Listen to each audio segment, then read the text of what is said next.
कभी कभी ऐसा लगता है ना कि यार लोगों का दिमाग अगर हम पढ़ पाते, समझ पाते तो कितना अच्छा होता, जिंदगी कितनी आसान हो जाती है ना। लेकिन अगर आपको पता चले कि ऐसा होना वाकई में मुमकिन है तो आप यकीन करेंगे। एक्चुअली लोग कई तरीकों से ना अपने बारे में आपको बता सकते हैं, जैसे कि उनकी बॉडी लैंग्वेज, उनका ड्रेसिंग सेंस, उनकी आदतें और इंटरेस्ट और उनका बिहेवियर आपको उनके बारे में काफी कुछ बता सकता है। तो आज की ये समरी आपको बताएगी कि उन साइंस को कैसे पढ़ना चाहिए ताकि आप लोगों के साथ एक मीनिंगफुल रिलेशनशिप बना सके। तो आइए हम शुरू करते हैं इस समरी को, जिसका नाम है how to analyse people, proven techniques to analyse people on sight and read anyone like a book, जिसे लिखा है एलन गोल्डमैन ने। इस समरी की अगर बात करें तो आपको लगता है कि लोग बड़ी आसानी से आपको बुद्धू बना सकते हैं? क्या आपको सामने वाले के असली इरादे को समझने में प्रॉब्लम होती है? क्या आप बड़ी जल्दी दूसरों की बातों में आ जाते हैं? अगर ऐसा है तो हम आपको बता देते हैं कि लोग इतने भी मिस्टीरियस नहीं हैं जितना आपको लगता है। असल में लोगों के असली इरादे सामने आ ही जाते हैं, बस आपको उनके हाव भाव पर गौर करने की जरूरत है। इस समरी में आप लोगों की बॉडी लैंग्वेज पढ़ने का तरीका सीखेंगे, यानी किसी के बॉडी मूवमेंट्स को देख करके ये पता लगाना कि उसके माइंड में चल क्या रहा है। लोग जाने अनजाने में यानी अनकॉन्शियसली अपने बॉडी मूवमेंट्स के जरिए अपनी असलियत को जाहिर कर ही देते हैं। वो कहते हैं ना कि इंसान का चेहरा उसके दिल का सारा हाल बता देता है। इसीलिए अगर आप किसी के चेहरे की तरफ गौर से देखें और उसके हाव भाव को समझने की कोशिश करें तो आप बड़ी आसानी से उसकी फीलिंग्स को समझ सकते हैं। आप उन 5 फीचर्स के बारे में सीखेंगे जो किसी की पर्सनैलिटी को स्टडी करने के लिए यूज किए जाते हैं। आप किसी के ड्रेसिंग सेंस और बात करने के तरीके से उसके बारे में काफी कुछ जान सकते हैं। लोगों के इंटरेस्ट, हैबिट्स, या वो किस टाइप का म्यूजिक सुनना पसंद करते हैं या किस तरह के लोगों से दोस्ती करते हैं, ये भी काफी हिंट देता है। आप ये भी सीखेंगे कि 2 तरह के मेन अडल्ट रिलेशनशिप होते हैं, वर्क प्लेस रिलेशनशिप्स और रोमांटिक रिलेशनशिप। कई बार अपने को-वर्कर्स और रोमांटिक पार्टनर को समझना जरूरी होता है, लेकिन ये समरी आपको उन्हें एनालाइज करने और उनके साथ बेटर तरीके से इंटरैक्ट यानी बातचीत करने में हेल्प करेगी। अच्छे कम्युनिकेटर्स दुनिया के सबसे सक्सेसफुल लोगों में से होते हैं। अच्छा कम्युनिकेटर उन लोगों को समझता है जिनके साथ उसका इंटरैक्शन होता है। अपने लोगों के साथ हाई लेवल की अंडरस्टैंडिंग आपको खुशहाल और फुलफिलिंग लाइफ जीने में हेल्प करेगी। और इस लेवल तक पहुंचने के लिए आपको ये जानना जरूरी है कि लोगों को एनालाइज कैसे किया जाए। तो आइए इस जर्नी को शुरू करते हैं और सबसे पहले समझते हैं using our bodies to communicate. मतलब ये कि अक्सर हम बात करते वक्त अपनी बॉडी लैंग्वेज बहुत ज्यादा यूज करते हैं। बॉडी लैंग्वेज थम्स अप जैसा कोई सिंपल साइन नहीं है, बल्कि ऐसी चीज है जिस पर गौर करने की जरूरत पड़ती है।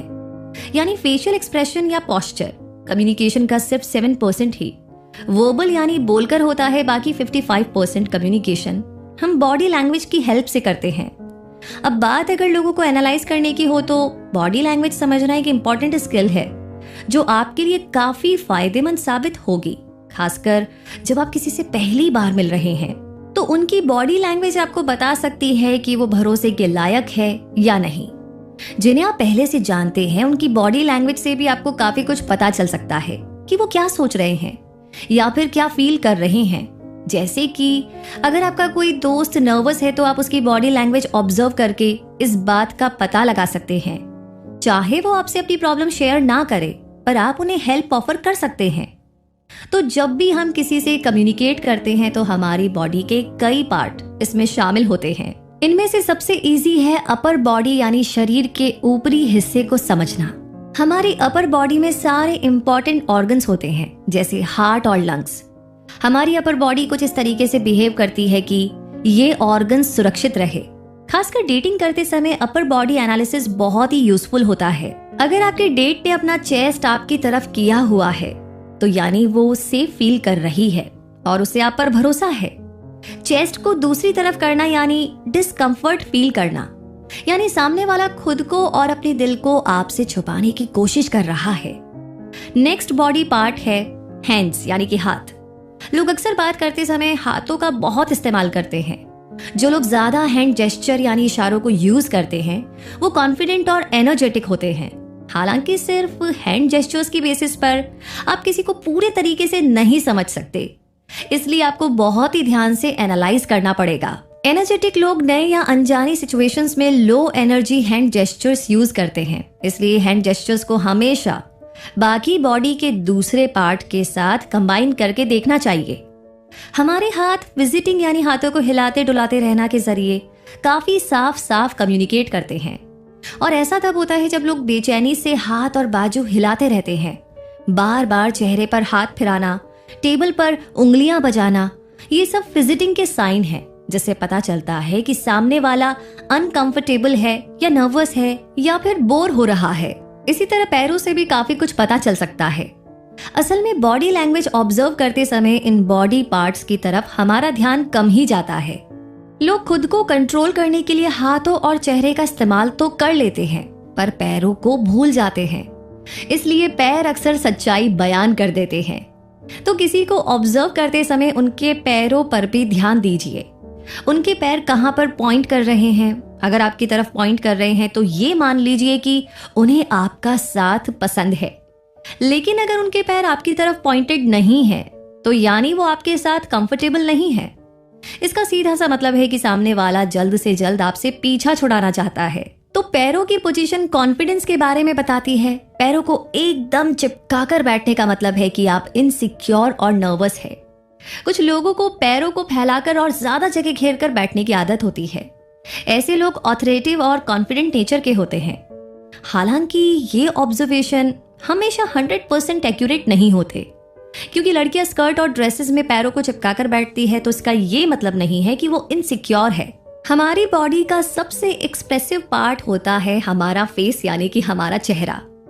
फेशियल एक्सप्रेशन यानी चेहरे के हाव भाव एनालाइज करके हम लोगों के बारे में काफी कुछ बता सकते हैं। चेहरे के 3 फीचर हमें लोगों की फीलिंग के बारे में बता सकते हैं।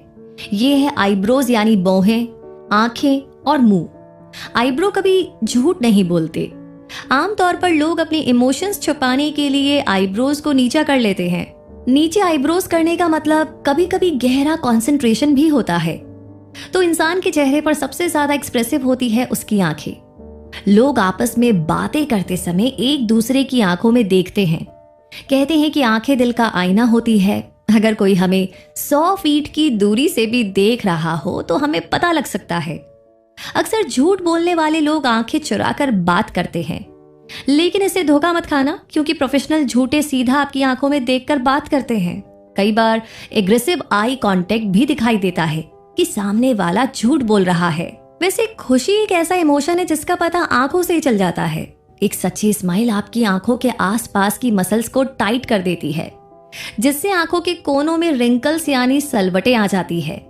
लेकिन कोई भी फेक स्माइल दे सकता है और दिखा सकता है कि जैसे वो बहुत खुश है, लेकिन उनकी आंखों के कोनों में आपको रिंकल्स यानी कि सलवटें नहीं दिखाई देंगी। चेहरे का दूसरा इंपॉर्टेंट पार्ट है मुंह। लोग लिप्स और जॉ का यूज करके कई सारी चीजें कम्युनिकेट कर देते हैं। दांत भींचने का मतलब है कि डिस्कंफर्ट और एंजाइटी।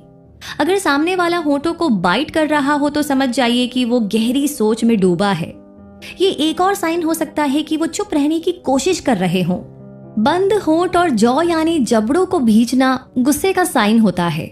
गुस्से और गहरी सोच का फर्क आपको आंखों से पता चल जाएगा। गुस्से में लोगों की आंखें छोटी हो जाती है और उनके आईब्रोज के बीच में गैप कम हो जाता है। वैसे आमतौर पर इन तीनों पार्ट्स के कॉम्बिनेशन से इमोशंस एक्सप्रेस किए जाते हैं। अब उदासी का ही आप एग्जाम्पल ले लीजिए। उदासी या दुख एक ऐसा इमोशन है जिसे छुपाना बहुत ही मुश्किल होता है। जब लोग उदास होते हैं तो उनके मुंह लटक जाते हैं। आईब्रोज के अंदर के पार्ट एक साथ आकर ऊपर की ओर हो जाते हैं। एक और एग्जाम्पल है डर। डर में इंसान की भौहें ऊपर उठ जाती है। इसमें रिंकल्स दिखाई देने लगते हैं। नीचे की पलक भी ऊपर की तरफ उठ जाती है। कई बार तो ऊपर की पलक भी ऊपर उठ जाती है, जिससे आंखों का सफेद हिस्सा दिखाई देने लगता है। डर के मारे इंसान का मुंह भी थोड़ा सा खुल जाता है। वैसे ये सारे साइन कल्चरल और सोशल स्टैंडर्ड से भी अफेक्ट हो सकते हैं। जैसे कि फिनलैंड में आई कांटेक्ट एक फ्रेंडली जेस्चर है, जबकि जापान में इसे एग्रेसिव साइन समझा जाता है। हालांकि तीनों फैक्टर कल्चर से ज्यादा अफेक्टेड नहीं होते। नीचे बताए गए तीनों फैक्टर आपको सारी जानकारियां देते रहेंगे। पहला साइन है क्रॉस्ड आर्म्स यानी कि हाथों को बांधना। इस पोजीशन को देखते ही आप समझ जाइए कि सामने वाला डिस्कंफर्टेबल फील कर रहा है। हाथ बांधकर बैठने का सीधा सा मतलब है कि इंसान खुद को प्रोटेक्ट कर रहा है। दूसरा साइन है मिररिंग। ये तब होता है जब कोई दूसरे इंसान के एक्शन को कॉपी करता है। ये एक तरह से सामने वाले में इंटरेस्ट और कनेक्शन दिखाता है। ज्यादातर रोमांटिक पार्टनर्स में ऐसी बॉडी लैंग्वेज देखी जाती है। तीसरा फैक्टर है कैरेज, यानी कि लोग अपना पोस्चर कैसे होल्ड करते हैं। इससे हम एनालाइज कर सकते हैं कि सामने वाले के अंदर कितना कॉन्फिडेंस है। जैसे कि वॉकिंग और सिटिंग का एग्जाम्पल ले लीजिए। अब मान लीजिए कोई आपके सामने बैठा है एकदम सीधे पोस्चर में, उसकी चेस्ट बाहर की तरफ और चिन ऊपर की ओर है। चलते समय उनके कदम एकदम कॉन्फिडेंस के साथ जमीन पर पड़ते हैं। ऐसे लोग भरोसेमंद होते हैं। झुके हुए कंधे और ढीला ढाला पोस्चर दिखाता है कि इंसान के अंदर कॉन्फिडेंस की बहुत कमी है। इस टाइप के लोग इनसिक्योर होते हैं और चलते वक्त ऐसा लगता है कि जैसे वो अपने पैरों को घसीट रहे हो। तो लोग अक्सर फेक पोस्चर भी देते हैं। स्टडीज दिखाती है कि कॉन्फिडेंस के पोस्चर को फेक करना स्ट्रेस हार्मोन को कम करता है। ये आपके अंदर टेस्टोस्टेरोन हार्मोन को बढ़ाता है, जो कि इंसान के अंदर असली कॉन्फिडेंस लाता है। किसी का बिहेवियर एनालाइज करते समय ऑब्जर्व कीजिए कि उनकी पूरी बॉडी आपको क्या मैसेज दे रही है। इससे आपको एकदम एक्यूरेट रिजल्ट मिलेगा। आप इस एग्जाम्पल को यूज करके ट्राई कर सकते हैं। मान लीजिए कि आप एक पार्टी अटेंड कर रहे हैं। आपको एक आदमी मिलता है, मार्क आई कांटेक्ट रखते हुए बात करता है और उसके पैरों के बीच भी काफी ज्यादा गैप है। उसने अपने हाथों को क्रॉस कर रखा है, लेकिन वो लगातार मुस्कुराते हुए बातें कर रहा है, पर उसकी आंखों के कोनों में रिंकल्स नजर नहीं आ रहे हैं। आप देखते हो कि मार्क के आईब्रोज बीच बीच में ऊपर की तरफ उठ रहे हैं और उनमें शिकन भी आ रही है। कभी वो आंखें चौड़ी कर लेता है और कभी होंठों को सिकोड़ लेता है। वो औरों से एक दूरी बनाते हुए बातें कर रहा है। तो मार्क के इस बिहेवियर से आपको उसके बारे में क्या पता चला? वो क्या फील कर रहा है? आपको वो किस तरह का इंसान लगा? तो इसका जवाब ये है कि मार्क असल में अपनी फीलिंग्स को छुपाने की कोशिश कर रहा है। उसकी आंखों से साफ साफ जाहिर होता है कि वो कितना नर्वस और अनकंफर्टेबल है। हालांकि वो अपने बाकी बॉडी पोस्चर से कुछ और जताने की कोशिश कर रहा है। वो बात करते समय स्माइल करता है और पैरों को खोलकर खड़ा है ताकि वो कॉन्फिडेंट लगे। और इसी के साथ अब आगे बढ़ते हैं और समझते हैं आउटवर्ड पर्सनैलिटी कैरेक्टराइजेशन एस्पेक्ट्स, यानी कि किसी का बिहेवियर देखकर तुरंत उसके बारे में कोई राय कायम कर लेना एनालिसिस नहीं होता है। इसका मतलब तो हुआ कि आप उन्हें जज कर रहे हैं। याद रहे कि जो साइन आपने देखे वो उनकी क्वालिटी के बारे में सिर्फ हिंट दे रहे हैं। कई लोगों का नेचर उनके बिहेवियर से एकदम अलग होता है। वो होते कुछ और है पर दिखाते कुछ और है। इसलिए हमेशा ऑब्जर्व करें कि किसी को देखते ही कोई राय मत बना लीजिए। लोगों को एनालाइज करने के लिए उनकी बॉडी लैंग्वेज के अलावा 5 फीचर है जो आप यूज कर सकते हैं। पहले 2 फीचर है कि वो कैसे कपड़े पहनते हैं और कैसे बात करते हैं।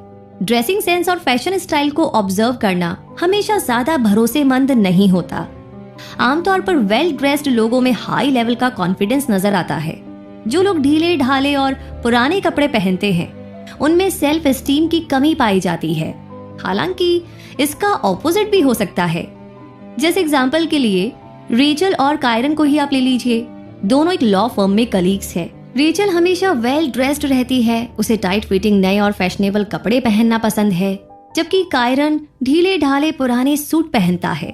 कई बार तो वो ऑफिस में बिना टाई लगाए ही आ जाता है। हालांकि कायरन एक कॉन्फिडेंट और एग्रेसिव लॉयर है, लेकिन कपड़ों के मामले में उसकी चॉइस बहुत ही खराब है, क्योंकि वो परवाह नहीं करता कि लोग उसके बारे में क्या सोचेंगे। वहीं दूसरी तरफ रेचल अंदर से इनसिक्योर फील करती है। उसके अंदर सेल्फ एस्टीम की कमी है। वो वेल ड्रेस्ड इसलिए रहती है क्योंकि उसे लगता है कि एक लॉयर की इमेज स्ट्रांग होनी चाहिए। लोगों के बात करने का तरीका भी ना उनके कॉन्फिडेंस लेवल को बताता है। कॉन्फिडेंट और कंफर्टेबल लोग खास तरह से बात करते हैं। वो मीडियम वॉल्यूम में आराम से बात करते हैं। जो लोग तेज या जल्दी जल्दी बोलते हैं वो दिखाता है कि वो अनकंफर्टेबल या चिंतित हैं। तीसरा फीचर है लोगों की हैबिट और इंटरेस्ट, यानी कि इंसान की हैबिट से उसका असली नेचर पता चल जाता है। क्या आप किसी को जानते हैं जो सोशल वर्क बहुत ज्यादा करते हैं? ऐसे लोग बड़े दिल वाले और हमदर्द स्वभाव के होते हैं। पालतू जानवर पालने वाले लोग भी आमतौर पर काफी काइंड और केयरिंग नेचर के होते हैं। जो लोग स्ट्रिक्ट स्केड्यूल फॉलो करते हैं कंट्रोल फ्रीक होते हैं।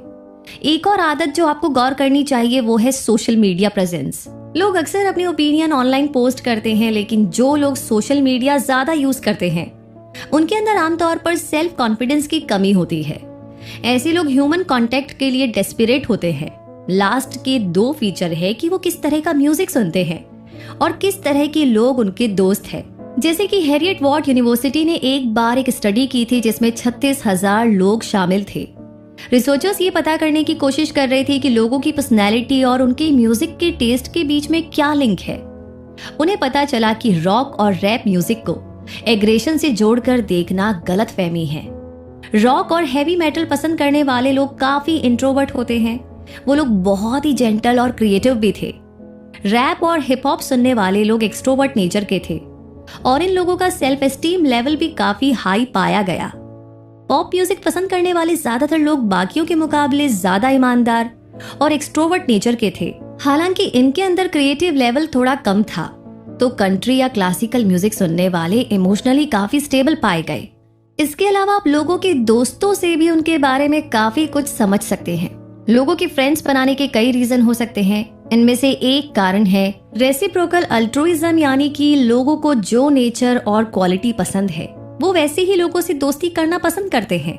अब नाओमी और जेनिफर का एग्जाम्पल लेते हैं। जेनिफर नाओमी की बेस्ट फ्रेंड है। नाओमी के बाकी दोस्तों के मुकाबले जेनिफर ज्यादा दयालु और बड़े दिल की है। यानी इसका मतलब नाओमी दया और उदारता को काफी वैल्यू देती है।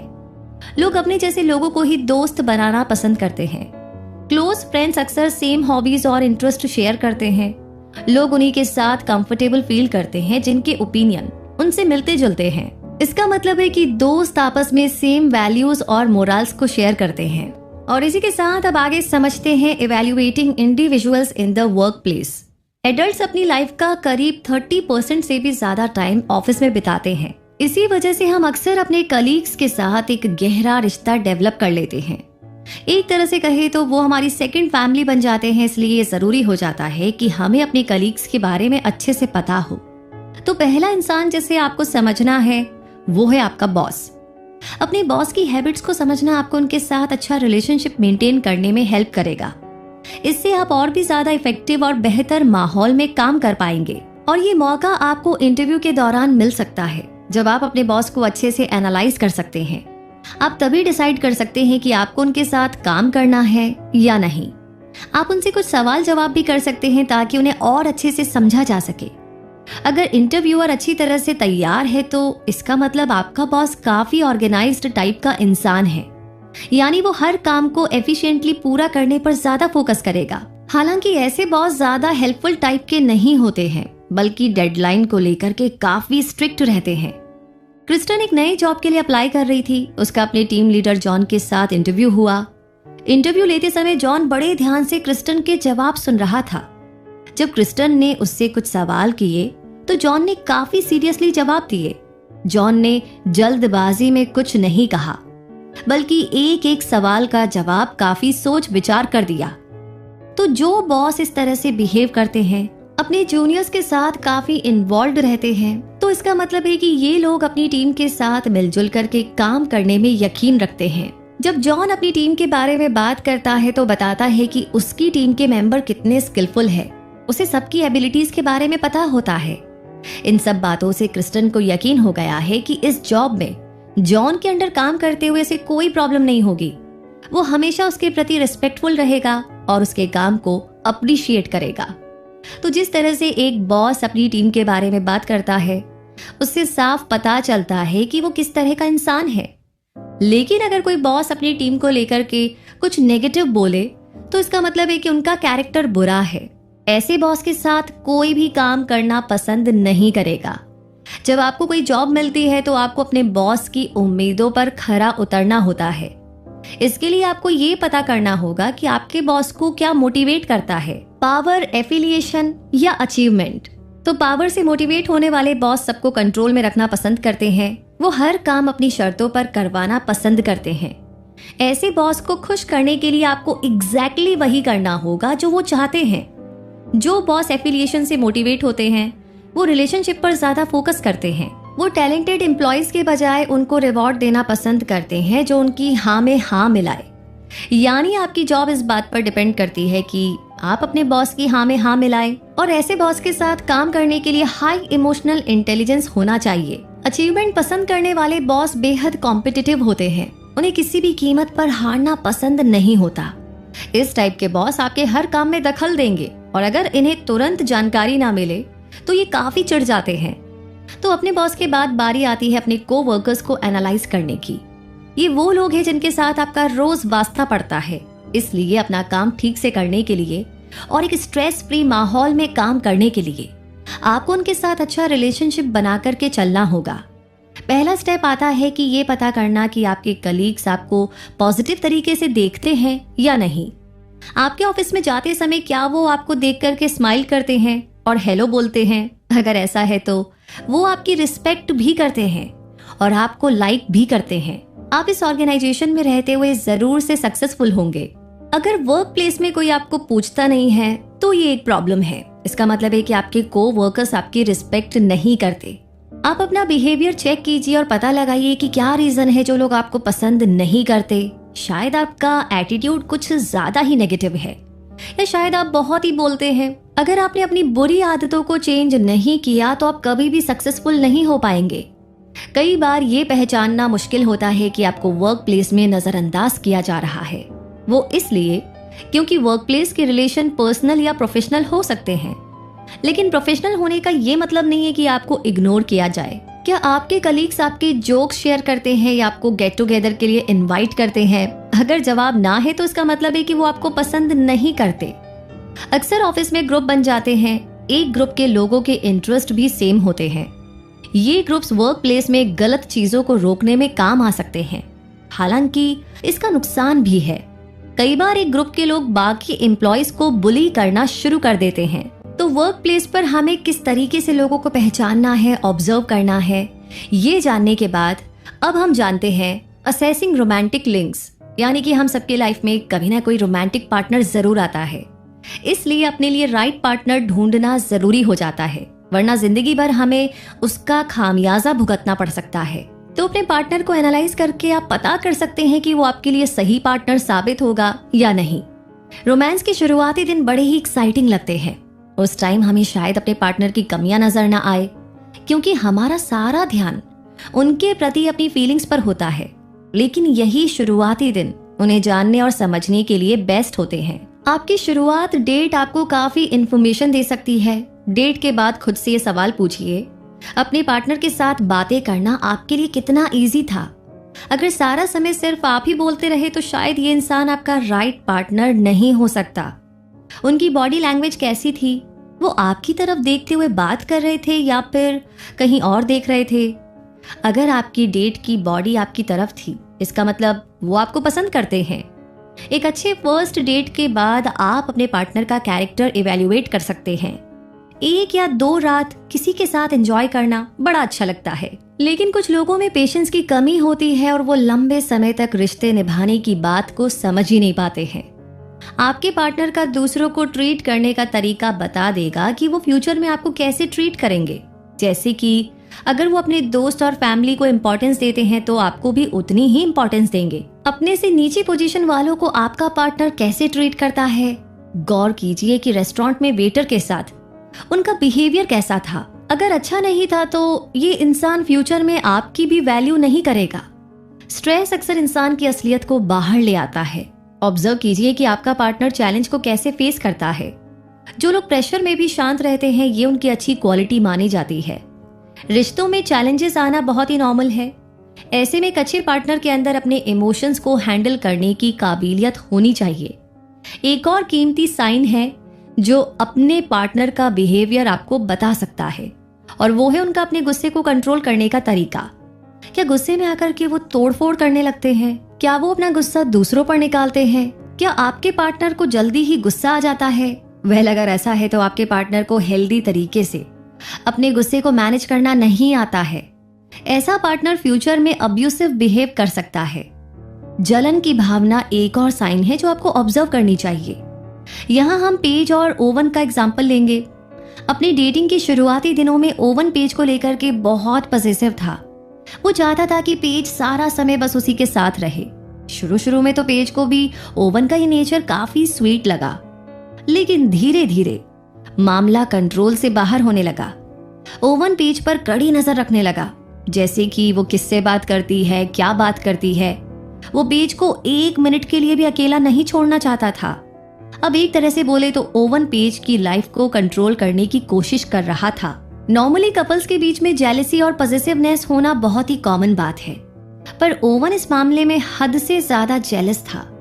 एक जेलस पार्टनर आपकी अटेंशन शेयर करना कभी भी बर्दाश्त नहीं करेगा। ऐसे रिश्ते में आपको कभी पर्सनल स्पेस नहीं मिल सकती। आपको हर वक्त ऐसा लगेगा कि आपकी लाइफ का रिमोट कंट्रोल किसी और के हाथों में है। तो ऐसे में आपके बाकी रिश्तों पर इसका गहरा असर पड़ेगा। ओवन जैसे लोग अपने पार्टनर पर कभी भी भरोसा नहीं करते। वो आपकी लाइफ को हमेशा कंट्रोल करने की कोशिश करेंगे। इसलिए जेलसी के शुरुआती साइन आप जितना जल्दी समझ ले उतना ही अच्छा होगा। कैजुअल कॉन्वर्सेशन के दौरान अपने पार्टनर से सवाल पूछते हुए आपको उनके बिहेवियर को एनालाइज करना चाहिए। उनसे उनकी हॉबीज, उनके ओपिनियन और बाकी रिलेशनशिप के बारे में पूछिए, लेकिन उन्हें ये पता ना चले कि आप उन्हें स्टडी कर रहे हैं, वरना वो कभी भी ईमानदारी से जवाब नहीं देंगे। और इसी के साथ हम पहुंच गए हैं इस समरी के कंक्लूजन पर कि हमें एग्जैक्टली कहां पर कैसे ध्यान देना है, किन किन चीज़ों पर, ताकि हम ये समझ पाए कि हमें क्या बोलना है, क्या डिसीजन लेना है और कोई भी गड़बड़ ना हो। तो आइए एक बार फिर से दोहराते हैं। मुद्दा मामला ऐसा है कि सबसे पहले तो आपने सीखा कि आपको बॉडी लैंग्वेज कैसे रीड करनी चाहिए। सामने वाला नर्वस है या कॉन्फिडेंट, इसका पता आप आसानी से लगा सकते हैं। इसके लिए आपको उनके हाथ, पैर और अपर बॉडी को ऑब्जर्व करना होगा। इंसान का चेहरा उसकी असलियत बता देता है, इसलिए आंखों पर, आईब्रोज और मुंह पर भी आपको फोकस करना है। दूसरी चीज आपने सीखी कि हम 5 फीचर्स को यूज करके पर्सनैलिटी एनालाइज कर सकते हैं। लोगों के कपड़े पहनने और बात करने का तरीका बता देता है कि वो कितने कॉन्फिडेंट है।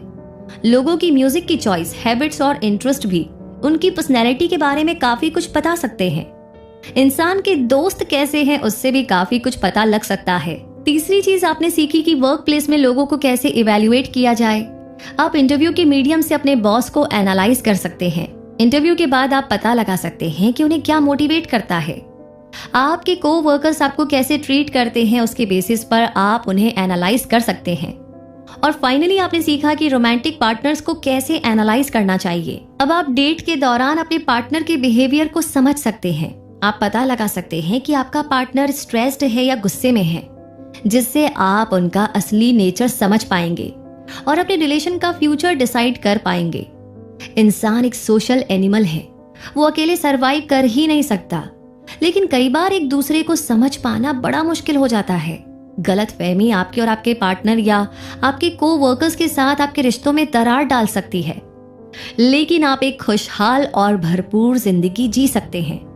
और इसके लिए आपको सिर्फ लोगों को एनालाइज करके उन्हें समझना होगा, और ये काम आपको बड़े धैर्य के साथ करना होगा। एकदम से एनालाइज नहीं करना है, राइट? और इसी के साथ ये समरी यहीं पर कंप्लीट होती है। ये समरी आपको कैसी लगी, और समरी सुनते सुनते कौन कौन से चेहरे आपके सामने आए कि ये शायद ऐसा है, वो वैसा है? आई एम श्योर बहुत सारे लोग आपके सामने आ रहे थे। कोई बात नहीं, आने दीजिए, और ध्यान रखिए कि अगली बार जब आपको बात करनी है, कोई बात सामने रखनी है, तो आप सोच समझ कर बोले। तो ये बड़ी कमाल की चीज है जिसे अब से आपको एनालाइज करना है। ध्यान रखिएगा लोगों से बातें करते समय। और समरी कैसी लगी, कौन सी बात बहुत अच्छी लगी, ये आप मुझे जरूर कमेंट सेक्शन में लिख करके बताइए। बाकी तब तक के लिए कहूंगी, रखिए अपना बहुत सारा ध्यान, हमेशा खुश रहिए, मुस्कुराते रहिए, और अब से लोगों को एनालाइज करना शुरू कीजिए। जय हिंद।